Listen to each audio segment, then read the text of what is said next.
Buen día, es un placer saludarlos. Mi nombre es Miguel Morales y ante todo quiero felicitar a la Sociedad Venezolana de Geotecnia, a la Academia Nacional de Ingeniería y Hábitat, a la UCB, a la UCAP, a la UNIMED y a todas las instituciones que participan en este congreso. Mis felicitaciones por este congreso que están llevando a cabo. Para mí es un honor participar en él. En esta ocasión, les voy a hablar sobre estructuras prefabricadas. De manera general, las podemos definir como estructuras en las que sus diversos elementos constitutivos se construyen en un lugar distinto a su disposición definitiva.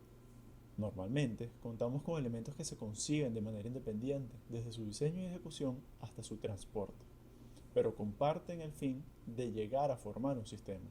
Entonces estaríamos hablando de un sistema estructural prefabricado. Un ejemplo de ello son los muros, las vigas y columnas, que luego se ensamblan para formar un sistema estructural. Sin embargo, los elementos prefabricados están más presentes dentro de nuestras edificaciones de lo que somos conscientes.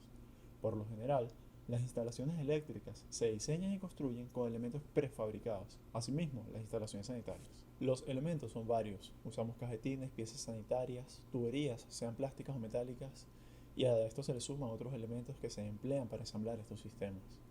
Desde su concepción, los sistemas estructurales prefabricados muestran un alto nivel de desarrollo en su proceso constructivo y están enfocados principalmente en la superestructura, mientras que su empleo en fundaciones es limitado. Y es a partir de acá de donde surge esta propuesta, fundaciones superficiales prefabricadas.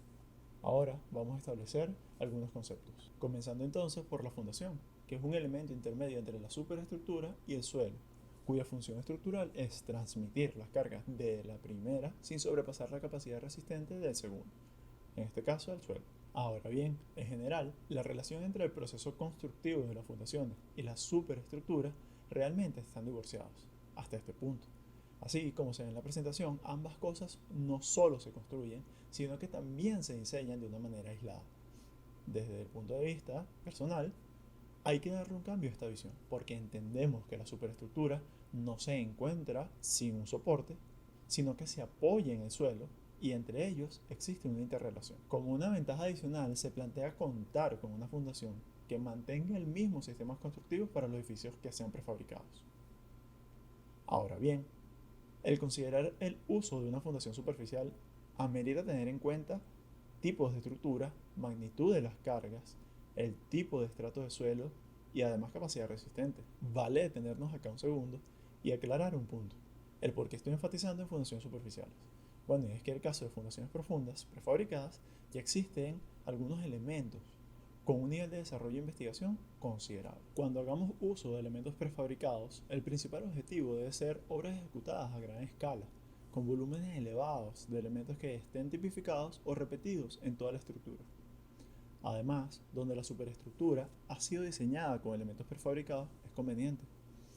Y en aquellas que requieren un sistema de fundación compatible con las metodologías y procesos de ejecución. Por ejemplo, en donde la construcción tradicional necesita tiempos de espera entre el movimiento de tierra y la ejecución de la fundación, o al menos la construcción, los prefabricados permiten contar con procesos secuenciales que generan ahorros en tiempos superiores al 30% y del 20% en material. En este punto me gustaría resaltar que la propuesta incluye algunos aspectos que son novedosos. Por un lado, claro, es una fundación superficial prefabricada y es algo llamativo, pero además la metodología de cálculos y técnicos se incluye en relaciones de descargas de formación y módulo de guión variable. Y algún punto que no hemos mencionado hasta ahora es que se presenta el resultado final a través de un catálogo. De manera que, al igual que como hemos mencionado, algunos otros elementos que se utilizan en la construcción típicamente, se podrá encontrar de manera predefinida en un catálogo según requerimientos y necesidades del cliente. Ahora me dedicaré a presentarles la propuesta de fundación superficial prefabricada. El elemento propuesto será una pieza de dimensiones que se varían en su molde a través del uso de encofrados metálicos. El elemento crece según los requerimientos de carga de columna y su relación con el perfil geotécnico. Además, el acero se diseña particularmente para cada una de las dimensiones y cargas de columna propuestas. Para su diseño se sigue la siguiente lógica. Las tablas son similares a las tablas de inercias de estructuras de acero. Primero, selecciona el perfil del suelo de fundación existente en la obra. Luego, se determinan las dimensiones en planta y alzado del elemento de fundación en función de la carga de columna última. Luego, se selecciona el elemento de cesta o el armado de acero a partir de la carga de columna última. Y por último, se establecen las conexiones de columna y fundación que se va a utilizar. Paso 1. Selección del perfil geotécnico. En función de atender diferentes requerimientos geotécnicos, se seleccionaron perfiles del suelo en función de su composición, arenosos y arcillosos, y de consistencias, firmes, medios y blandos. A su vez, las arcillas se clasificaron según el contenido de finos no plásticos. Cada perfil fue clasificado en función a un estudio riguroso que incluyó materiales desarrollados por Heriberto Echesurría en el 2017, quien es presidente además de la Sociedad Geotécnica de Venezuela, el trabajo de grado de Tochón y Torres 2018, que fue tutoreado por el profesor Echesurría, y la bibliografía disponible. Para cada estrato de suelo se seleccionó una nomenclatura, quedando resumidas las características de las propiedades para cada uno de los estratos dispuestos. Para fines didácticos podemos desarrollar un ejemplo. Entonces seleccionamos un estrato arenoso de consistencia media. El paso 2 consiste en determinar las dimensiones en planta y alzado de la fundación. Los parámetros de entrada para determinar las dimensiones en planta son el perfil del suelo existente en el lugar de construcción, el nivel freático, el desplante de la fundación esperado y a qué carga de servicio de las columnas se encuentra. Para el ejemplo, establecemos el nivel freático en 2 metros de profundidad, la carga de columna de 75 toneladas y hacemos uso de las tablas que se muestran acá. Vale destacar que existen tablas como estas para las distintas dimensiones de fundaciones y además para los distintos estratos de suelo. Para optimizar el diseño, el procedimiento se puede repetir con las tablas correspondientes a otras dimensiones o profundidades de planta, comparando así los asentamientos esperados. Ahora, solo nos queda conocer qué altura debe tener la fundación. Esta dimensión se calcula a partir de la resistencia del concreto a la tensión cortante, según la norma Covenin 1753. En este caso se analizan 3 condiciones de falla, según se muestra en la imagen. Nuevamente se presentan los valores organizados a través de tablas.